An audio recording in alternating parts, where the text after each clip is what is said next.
ஏன் என்னாச்சு? சோகமா உட்காந்துருக்கேம்மா. எங்க அண்ணன் புது போன் ஒண்ணு வாங்கியிருக்காருங்க. ஒரு வீடியோ ஒண்ணு பாத்துட்டு கொடுக்குறேன் கூட நான் கேட்கறேன், தர மாட்டாருங்க. ஏன் கொடுத்தா என்னவா? எப்போ வாங்கினாங்கம்மா? நேற்று வாங்கியிருக்காருங்க. எனக்கு அது எனக்கு 5G போன் வாங்கி கொடுங்க. நேற்றே உனக்கு வாங்கி வச்சுட்டுமா கொடுக்கலான்னு சஸ்பென்ஸாக இருக்குன்னு பார்த்தா அதுக்குள்ளே நீயே கேட்ட. இந்த வாரம் அப்படியா? ஆமாம், இந்த வாரம்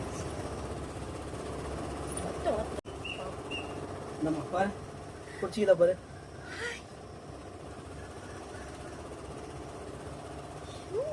எப்பங்க வாங்கினேன்?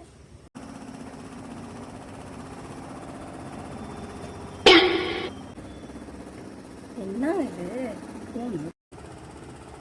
5G போன் வாங்கி கொடுனா 5Gன்னு எழுதி கொடுக்குறீங்க.